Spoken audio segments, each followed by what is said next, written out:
This program is designed to provide general information with regards to the subject matters covered. This information is given with the understanding that neither the hosts, guests, sponsors, or station are engaged in rendering any specific and personal, medical, financial, legal, counseling, professional service, or any advice. You should seek the services of competent professionals before applying or trying any suggested ideas. Magazine publisher and entrepreneur Judith Mancini is sharing captivating conversations with experts in their field about the latest trend in our ever-changing world to help you become healthy, wealthy, and wise. Judith Mancini Today will spark your interest and inspire you to lead your best life ever. And now, here's Judith. Judith Mancini Today is sponsored by Basic Brands, Inc., providing the highest quality specialty products in the natural food industry. Visit basicbrandsinc.com and enter JMT15 for your 15% discount on your first order, including their best-selling vitamin E ointment, which helps restore moisture and elasticity to your skin. Hello, everybody. Welcome to Judith Mancini Today, where we try to keep you updated on becoming the very best person you can become. And we give you a little recount of some of the daily and weekly news. I hope you all had a fabulous Independence Day and stayed safe and had a great time with your family and friends. Let's not forget what it was about, and let's try to remember it for the rest of the year and always. So I want to talk about a couple of things, and you know this is news, but I always encourage you to look for both sides of the question or the opinions and form your own thoughts about it. So today, one woman's opinion is going to start out talking about inflation, which is actually higher, not lower, because it's outpacing the wages that people are earning. And so they're feeling the pinch. And you probably felt the pinch in your celebrations for Independence Day. The other thing I want to talk about, which to me is very frightening, is the report that came out that 45% of tap water is not safe. It contains forever chemicals in it, things that could cause cancer, brain fog, all sorts of horrible things. And this is from taking samples all over the country in rural America, cities in America, the North, the South, the East, the West, 45% of tap water. What the heck is happening to our country?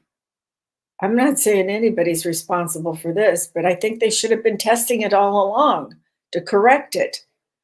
So please, I'm not sure you can even cook with our water out of the tap anymore, which we drink bottled water, but I'm guilty of making coffee and boiling things in regular water out of the tap. Frightening, really frightening. This is well water and piped in water from various places. Absolutely disgusting. So people are moving. We are in a moving society right now. People are moving out of cities, states, across the country, out of the country. And one of the reasons they're doing that is for crime. I will have to say that if you live in a city like Philadelphia, or even in a little city like we do in the foothills of the Valley Mountains in Southern California, you will come across crime. Now, way back in 1995, I was carjacked. And just before that, my daughter's new car celebrating her 16th birthday was stolen from in front of her school. This has got to stop. Now around us, we have had a smoke shop broken into where they stole product. but they smashed all the cupboards, the cabinets, the glass cabinets, the doors, the big windows. We've even had a TJ Maxx with their front windows smashed in this area. We live in a nice area and it's very diversified, but it's a very lovely area and I like it. Now, even at the local shopping center, groceries and things like that, a 70-year-old woman was attacked getting into her car and her handbag was stolen. Why do we have such crime these days? Now, I'm not talking about political demonstrations, although they're burning down buildings and all, which is bad enough. But what's wrong with these people that are going and smashing everything and destroying everything and shoplifting and all?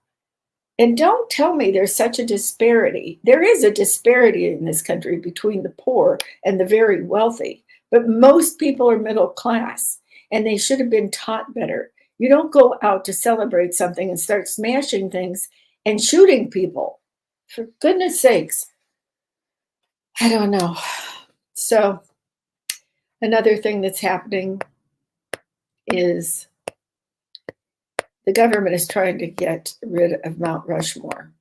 Now, this has been there for a long time.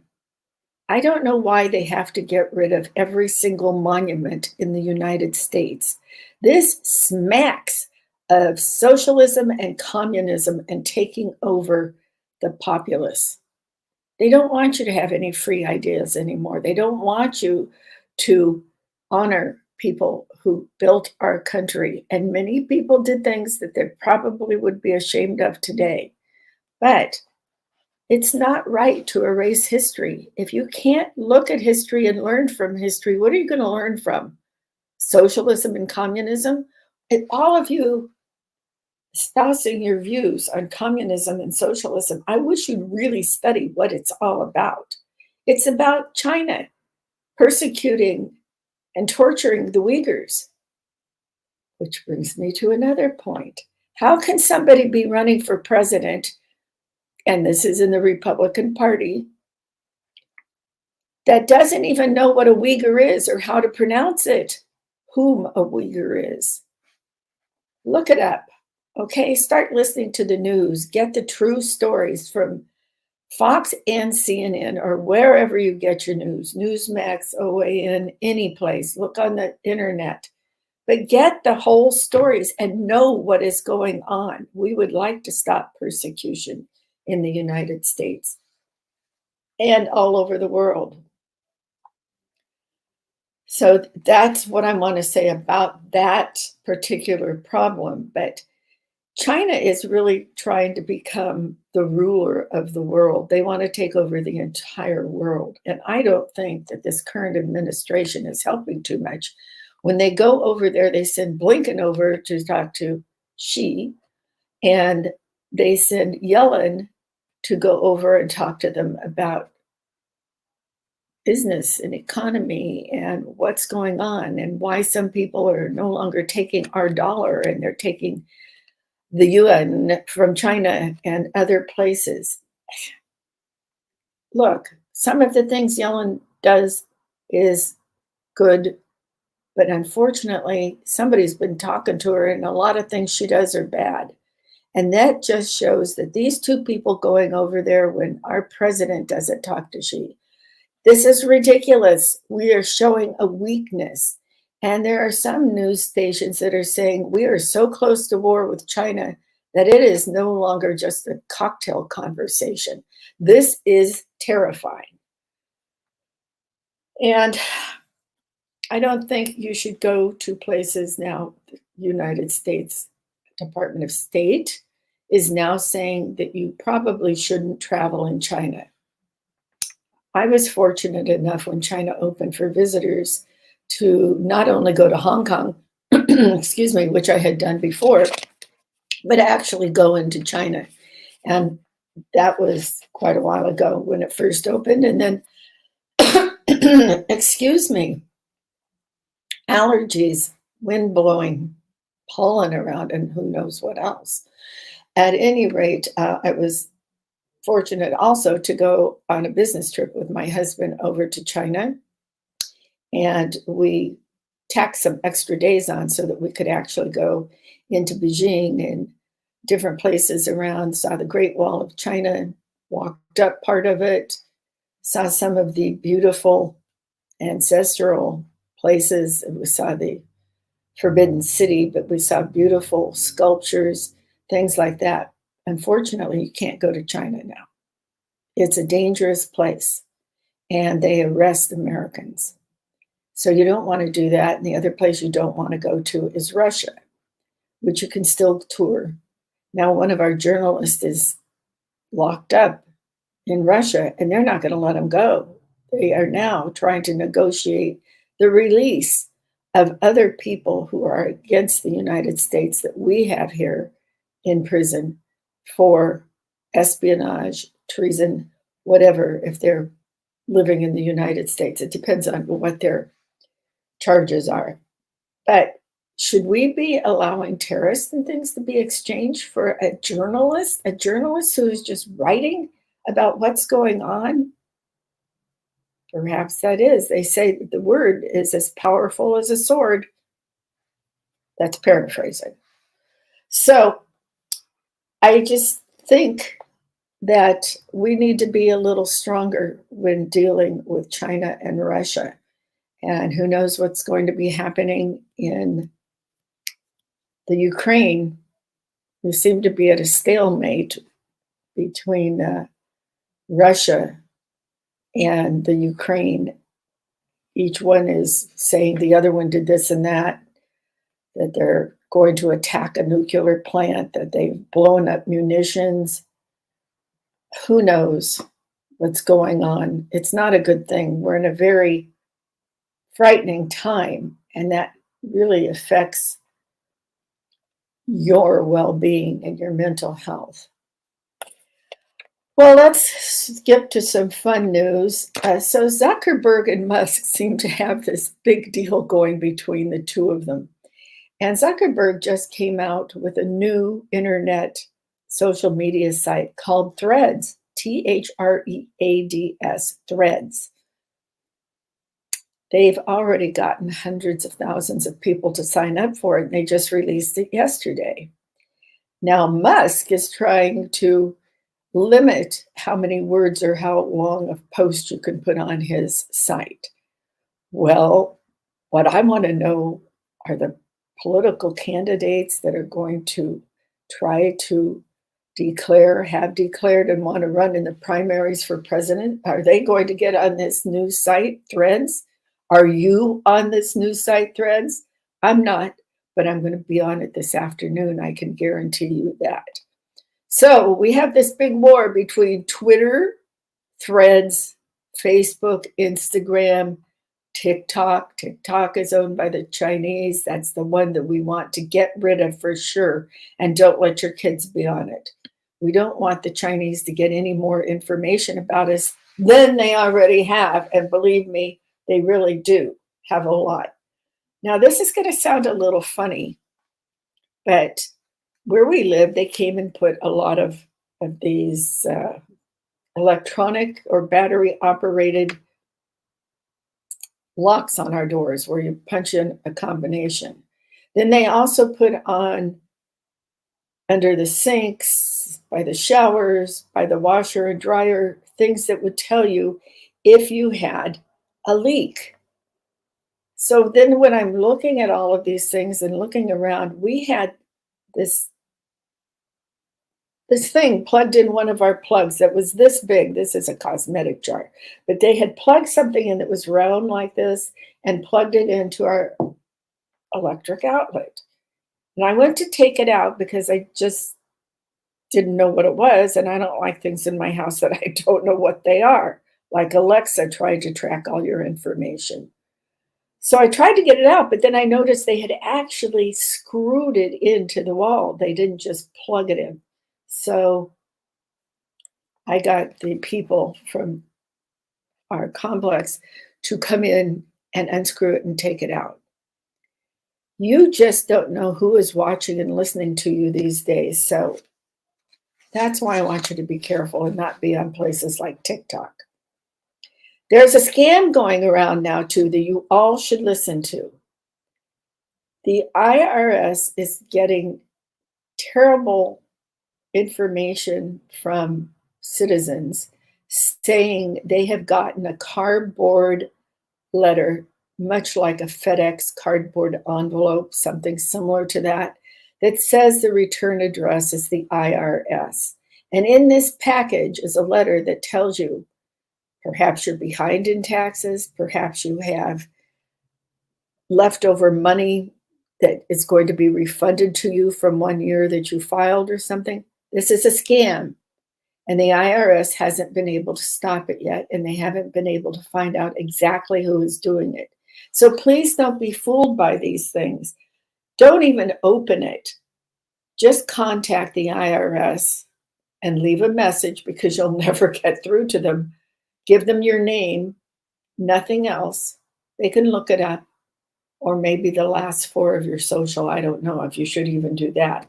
And tell them that you received one of these packages in the mail. Now, maybe you can give it to the local office of the IRS, or I don't know. I don't know what to do with it, because they haven't told you what to do with it except not to open it and not to give them any information. So who knows what you're supposed to do? This is the place we have gotten to in this country. It's horrible. Well, I think it's time to start talking about something that is fun and something that will help improve your life. So I want to talk a little bit about spirituality, mind, body, and spirituality a little bit. Tomorrow, the date is 07/07/2023. That's July 7th, 2023. If you look at all that, it actually is 777. And this is a time that many people believe with the 777, which is a spiritual number in Christianity and some of the other people who follow different deities and different sects, different sects, and different religions and all. And this is purportedly, and I want to believe it because I want some good news, this is a time of connecting, and all will be well and financially well. It portends great wellness, great financial well-being. And today, I want you to think about that. You might want to look it up on the internet. I had to look it up because I didn't know what they were talking about, okay? But it is quoted in the Bible that 7 is an angel number. So you might want to look that up and see what that means. And I'm going to help tell you how to plan for the second half of your life so that you're going to be healthy, wealthy, and wise. Remember, there's no wealth without good health. So healthy, wealthy, and wise. And I'm trying to educate you on things that are going on in the country, but you have to do your own discoveries and form your own opinions. So perhaps you're in your 5th decade of your life, looking into the future for what now could be another 4 or 5 decades, because you know now that people are living into their 70s, 80s, and 90s, and some of them into their hundreds. And it's always amazing to me when I'm talking about health, how you'll occasionally get this person who drank and smoked their entire life, and they're 105 years old. You know, oh, I drank a glass of bourbon every night of my life, and I smoked 10 cigarettes every day of my life. And they are the picture of health, as healthy as you can be at 105, and their mind is fine, and they're still moving around. Look at Clint Eastwood. I don't think he lives a pretty pure life, except for drinking wine, which he loves, and he looks great. And he's just having his 93rd birthday. Phenomenal, isn't it? I think so. So, what we want to do is write a new plan, because half of the year is still available to you to change your thoughts, to change your mindset, and move forward with a new productive life. Productive with a purpose or what you want to do. I was just reading a story about a man who was in his 40s. He was single. His father had recently died in his 50s of cancer. And this man had a 9 to 5 job and he excelled at it. But he was looking at his life and he was saying, this is not what I want to be doing. And so he took a chance and he decided to do an outdoor job where he would take people on trekking, on hiking trips and camping trips. So that's a brief description of his business, but he found inner peace. He found helping others and being a little more spiritual and getting out of the hustle and bustle was great. And he made enough money that he could live simply the way he wanted to, instead of thinking, will I ever be able to afford a house? Will I ever be able to buy the sports car that I thought I wanted? He figured out he didn't want any of that. He wanted peace and some solitude, some happiness, some wellness in his life. And that's what he did in his 40s to recreate himself. But you don't have to go that far to go out into the woods to do things like that. You could want to be a stay-at-home mom who worked from home and tried to be an entrepreneur. And she wanted to be able to get out of the house a little bit when her kids were a little older and in school. And so she decided that she would try to work 4 or 5 hours when the kids were in school and work towards this. And at the time, she was living in a very small apartment where kids didn't really have any place to play. And she'd take them to school. And then she found her time so that she could write a life plan. And she ended up being able to change her finances with her, like a lot of people call it, a side hustle, but she became an entrepreneur and started sort of a coaching business, but more of a counseling business, encouraging people how they could change their life. And she became very successful and soon was able to purchase a house for herself and her kids. And she was obviously in her late 30s when she was able to do this, in the beginning of her 40s. But you don't have to be that young. A young at heart and young at mind really should be ruling your life. If you feel young, even if you have a few health problems, if you think positively and have the right mindset that you can do whatever you want, if you put your mind to it and make a plan, you'll be a happier person. So let's talk about that.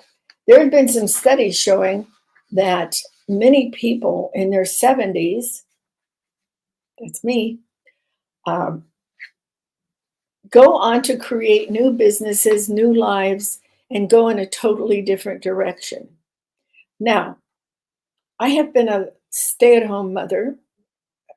I was a stewardess and a model and had little companies like catering and stuff like that too. Then I became a wife and a mother. I was a stay-at-home mother because my husband demanded that I be a stay-at-home mother, but I didn't think when my kids were in school full-time that I should be a stay-at-home mother because I'm a social person. So I went out and I did other things. One of them was get a divorce. So I moved on and remarried eventually down the line. And after giving up modeling and things like that, I bought with my second husband a publishing company that was going down the drain. Okay, so this publishing company was not being run properly. and the person who owned it died, and it was in an estate sale, so we were able to buy it at a reasonable price. Well, my then current husband thought he could run a company by not going into the office until 1 o'clock and then leaving at 4 or 5 so he could go to his other business and have a few soda pops, meaning drinks, alcoholic drinks. So he wasn't doing anything, and he took a company that had 100,000 circulation for the main magazine and only had one magazine at the time. It was in natural, alternative, integrative health. It was called Let's Live. So I saw that the 100,000 circulation moved down to 20. At that time, I wasn't going into the office or working, but I owned 50% of it. Darn, if I hadn't been not brave enough, I would have owned 51%. That would be the smart thing to do. However, I took that magazine that was down to 20,000 circulation, and I said to myself, I have to build this business, because I had 2 children that were getting ready to go to college. They were in high school by this time. And nobody was really helping me. If you call, even in the 90s, $300 a month for 2 kids as child support, that's a little crazy. So here I am with no knowledge of publishing. However, I did love to read, and I love to be educated in different areas. So I went in and I took over the business.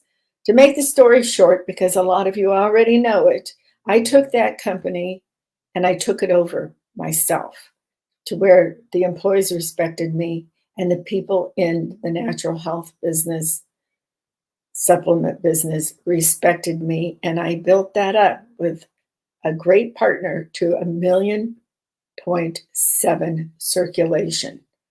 That made it one of the top 40 magazines in the country. And it was an international magazine. And you know how I did it? I wanted it to succeed. I wanted to succeed. Magazine and the business succeed. And I wrote down a little plan how I was going to do it. And part of that plan was, if you want advertisers for something like that, you need to get out and hit the road and go and pitch them and tell them why they should advertise in your magazine. And you need to get the best writers and contributors to the magazine. And that's how I did it. But I had a plan. I couldn't have done it if I didn't have a plan. And that's why it was failing in the first place when my ex-husband was running it. So that is the difference between success and not success. You have to tell yourself that you're capable of doing this, or else you won't be. You need to set yourself goals, and you need to think about the little things that you can do to contribute to your own success and what your plan is. And you should, now that the internet is here, study your given desire to create something. Not everybody wants to have a business, but I think so many people do today. That's why they listen into self-help and self-development programs like this. And there's so many people getting into it because they're all looking for something, and they're looking for a purpose in life. And you will even see people that are celebrities now who are jumping into this, like Matthew McConaughey, his road trip. You'll see other people like Martha Stewart. They're from all different fields, and they like this mind, body, spirit idea. Now, my spirit is Christianity, and you all know that. But that's not what I'm speaking about today. I'm talking about those 3 premises: mind, body, spirit. Healthy, wealthy, and wise. Okay, wise comes under spirit. So what you need to do when you're first starting out on this, if you're 50 or over, the time is perfect for you to start something. Time for you to change your whole concept of yourself. I've reinvented myself several times. When I married the second time, I became a socialite in Beverly Hills. What? I was a mountain mama living at Lake Tahoe raising 2 kids. Yes, I modeled, but I switched from doing things down in Los Angeles to when we moved to Lake Tahoe, I did just catalog work. I'm not tall. Then I was very thin, but I wasn't tall. So I didn't do supermodel kind of things. I did catalogs because that was what was available and it was fun and I could take care of my kids at the same time. So when I moved to Beverly Hills and took over this magazine that my second husband and I owned, I also had to become a socialite. Me, a socialite, I socialized with other stewardesses and pilots and kids that were soccer moms and kids and soccer mom. So that's what I was doing. So I was always interested in museums and art and symphonies and all sorts of things like that. So it wasn't a difficult job for me to choose some charities to work on and become a socialite and go to the parties and this and that and everything else. It sounds like a really weird thing to do. That wasn't my purpose in life, though. My purpose in life was working for these different charities that I was now able to support because I had made a success out of the magazine. So the way they raise money is to put on a ball gown and go to a ball, or to go support a symphony, to support the kids' symphony, the Los Angeles children's music program at the LA Symphony, things like that. I became very involved in politics. I was involved in politics in Lake Tahoe, but that was such a small area, we didn't have too much to say. And in the wintertime, if you really wanted to drive over Mount Rose in the snow, it was because you needed to go make money running a travel agency, which is what I was doing for groups. So, yes, I have done many, many things. Sometimes it was to support myself and my children, but I always tried to choose something that would make me happy and make me grow. And that's what you should be doing. So, write this plan down. I want you to start making a plan and I want you to write it down in your journal or with pen and paper because it's a proven fact that if you write things down by hand, it sticks in your mind a lot better than if you're typing it into your laptop or your iPod or your phone, your tablet. So that's what I want you to do. I want you to right now decide that you're going to make this plan for your life. And at the end of the program, I'll give you 6 things I want you to do. But in the meantime, I want you to do some things for yourself while you're figuring out what you want to do with the rest of your life. Maybe you're absolutely content in your life. Not everybody wants to recreate themselves or reinvent themselves. But sometimes it's fun. It's not out of a dire need to go earn more money. It's because you're finding yourself bored and you feel like you're not growing. And what are you going to do the rest of your life if you're in your 50s? Or like me and my girlfriends, and they're in their 70s. The happiest ones I know all have an intention and a purpose in life, and they love to help other people. So what I want you to do is sit down with your pen and paper today and assess your life. Make a great assessment of it. What do you do? Start by saying, what do you do when you get up in the morning? How early do you get up in the morning, or do you sleep half the day? What do you do at lunchtime? What do you do in the afternoon? Do you take a long nap? Do you get up and take a walk? What are you doing in life that makes you happy? Maybe you're talking on the phone. Maybe you don't live close to anybody, but you need to communicate by phone or emails. I happen to communicate with a lot of my friends around the country with Facebook because, contrary to people's beliefs, when you're in the 70s, you're very social. And Facebook, in their chat rooms and all, it's private, supposedly, and you can speak to each other and you can comment on posts. Some of the people don't even post, they just use the chat box to talk to each other. And I have people that live in Florida, they live in Pittsburgh, Pennsylvania, all over Pennsylvania, they live in Arizona, They live in Texas. These are all really, really close friends of mine. And I've made them by moving all over the country with my third, my last, and my youngest husband. He's only 2 years older than me. So, what I'm saying is, you can recreate yourself and you can figure out what you're going to be doing, even if you are downsizing and you're moving to a smaller place, or maybe you've met somebody at a local reading at the library for somebody's new book. You might want to get married again. Yeah, people get married in their 70s. It's not unusual, not anymore. But you might want to just expand your horizons so that you have more to do. I have two new friends that I met one through a political organization, and I met one actually on Facebook because we have many of the same friends and didn't realize it. And these two ladies have become very important to me in my life. And I have a ball with them. It really is. So I love meeting new people.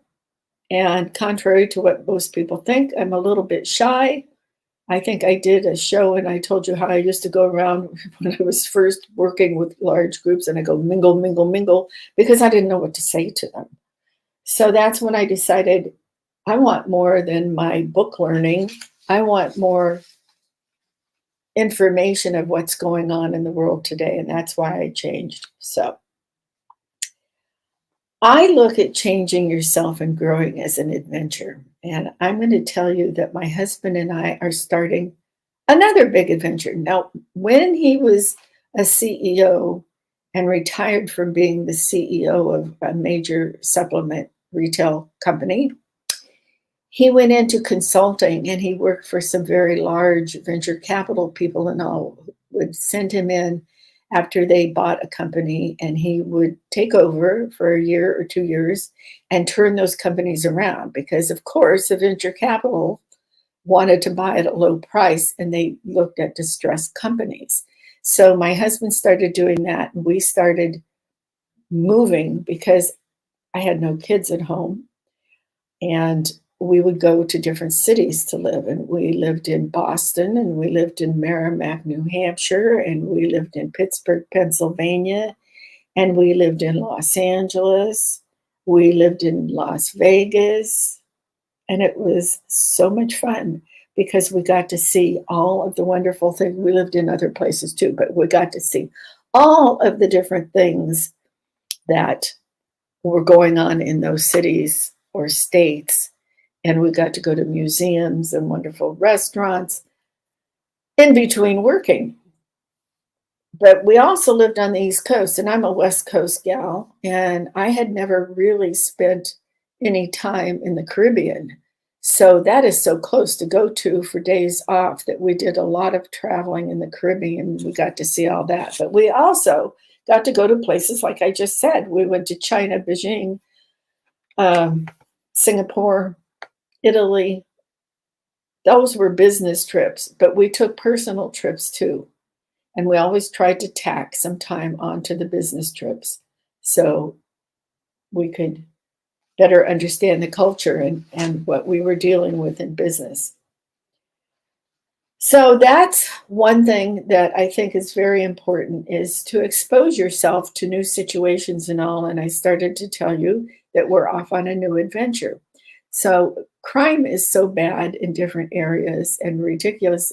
We sold our house quite a while ago, and we've been living in different apartments because we wanted to see where we wanted to live in the state of California, because my husband has no children. He has taken my children as his stepchildren, and he's a wonderful stepfather. But recently, as most of you know, I lost my son at the age of 48, and my daughter, my grandchildren from my son, still live in this area, but they're now teenagers. One has graduated from high school and off starting his own company already, which is just amazing to me. And he's so good at it. It's wonderful. And takes after his father with the entrepreneurial spirit. And The other one is still in high school, the young lady, and she's a superstar on the volleyball court. So that's really fun. But they don't need me around as much as when they were little and they'd come to dinner all the time and things like that. They have their own friends now. And yes, we talk and we see each other, but it's not the same. And my daughter lives up towards Santa Barbara with her two young boys, 9 and 5, shortly, and her husband. And she has her mother-in-law living with her, who is from Argentina. So they have a very full life because my daughter also works. Okay, so why I'm telling you all this is because my husband and I are deciding that now we want someplace that we're going to live for the next however many years God blesses us with. So we're moving east to the desert. And although we've both been to that part of the desert many times, having wonderful times, we do know some people who live in that area, which is a bonus. But we're looking forward to making new friends. We're looking forward to different climates. And for one, getting away from the pollen that makes us both sneeze all the time. But we're looking forward to a new adventure, a new place to decorate, a new place to see whatever there is to see, museums, a different style of living. And it will be nice to see the people that have already preceded us moving to the desert, and there are quite a few. It's long been a place where Hollywood celebrities and others go to vacation, but now it is becoming a year-round oasis for people escaping basically the crime in the Los Angeles basin. So we're looking forward to that. But it's not easy to move when you're 76 and 78. It's a big job. But we're looking forward to it because we like adventures in our life, and nobody's going to stop us from having adventures. And yet it's still close enough for our daughter to come and visit and bring the grandkids, and our bigger, older grandkids to come and visit too. So that's what we're doing. And we hope to see a lot of our friends down there. But you don't know, sorry, my hair is getting in my mouth. We don't know anybody around the area that we're moving in. We don't think, but we're not positive. So that will be a big change for us, and we really are truly looking forward to it. Now, I wouldn't suggest you move someplace where there's no transportation, such as an airport, and this area has an airport. You'd want an airport, a train station, something that you wouldn't necessarily have to just drive by car. Although road trips are a great deal of fun, as you get older, you might want to just take an airplane to where you're going to visit your friends or your family. So you have to take all these things into consideration. But if you don't have the means to do it, or you don't have the bravery to do it, you won't do it. But why don't you look at the rest of your life as an adventure and something where you can be happy and now do things you want to do on your own? And when you move to these places, you can get active in the same kind of clubs you belong to in the Los Angeles basin or in Pittsburgh, what have you. I think it's very interesting that so many people are moving to these 55-year-old and older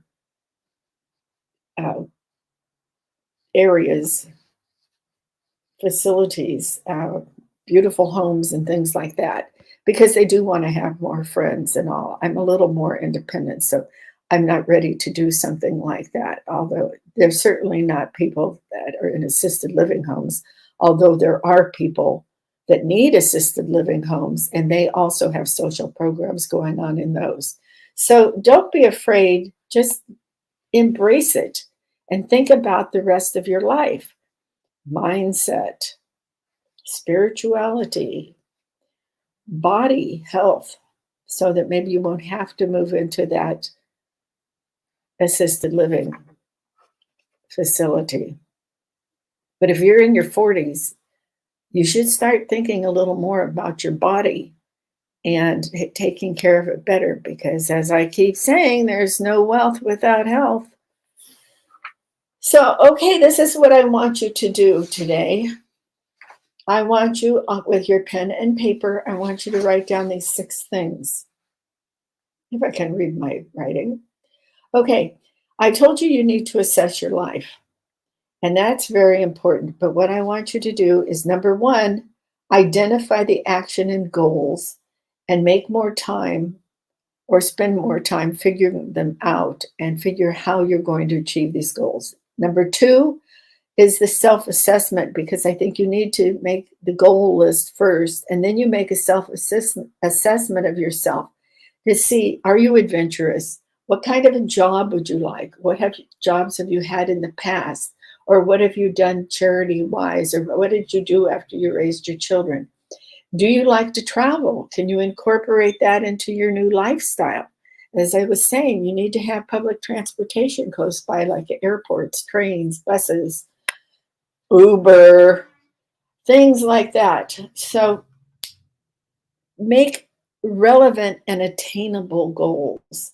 That's very important. Don't make sky in the pie goals of going off to the moon with Elon Musk, because you're not going to live long enough to go have a house on the moon. But if you're very wealthy, I know somebody who became an astronaut for the Russians that he paid a fortune to do. And does he have fame? He has a fortune, obviously. But don't do things like that unless you really want to. If you have the means to do it, then do it, for goodness sakes, because that would be a privilege that not a lot have. Number 3, the all-important outline of how to achieve. An outline is used in school to write reports. An outline is used when you want to write your own ebook, your own biography with a writing assistant, a ghostwriter. An outline is used when you write your autobiography. An outline is used when you're trying to write a script and decide how to do a movie. An outline can be done for decorating a new house or refurbishing an old house. Learn how to do an outline. Use Roman numerals, capital letters, lowercase letters, lowercase numbers. Use all kinds of things to make your outline. And the other part of all of this is keep visible. Share what you want to do with your friends. They might have great ideas for you. So stay visible, let people know what you're doing. It's fun to talk about each other's goals. That's interesting because these 2 new ladies that I was telling you about, we talk about these things all the time. Okay, number 4, don't lose sight of the goal. Don't let extraneous things come into your life and let you lose track of what your goal is. Maybe you met somebody who thinks they want to go off and travel and this and that and everything else, but your goal is to find something to do that will have you traveling more, not just on one cruise. All right. Number 5, don't let fear take away your dreams. One of the biggest things that stops people from recreating themselves and recreating their life is the fear of the unknown. If you fear failing, remember, failing is the step to improving your next venture of reaching your goals. Everybody fails. How many times do you think Elon Musk, failed at designing the Tesla or the rocket ships or the satellites that he's involved in that let the Ukrainian people speak to each other? People fail, governments fail, and that's a whole nother subject. So don't be afraid of trying. Nothing is achieved if you have fear overtake your trying to succeed in your new goals. And the one last step, number 6, take one step at a time. Don't try to achieve your goal of being healthy, wealthy, and wise all in one great leap. It won't happen. particularly at this age. There's too many distractions. Try to create and fulfill one goal at a time. Don't walk, don't run, find the correct pace, and you too will achieve being healthy, wealthy, and wise. So that is it for the show today. I'm so happy you listened in. I have to go make a list of what to do before our big move. And don't think that you're not going to see me during the move, because I'm going to tell you every step that I am taking to set my new goals and what I'm doing. And that means my writing an ebook for business and my personal journey of how I'm recreating my life. So be sure you tune in, and I'll keep you updated. In the meantime, thank you for listening in. It's a great day to start your life over. Remember, cherish yesterday, dream tomorrow, and live today. Thank you.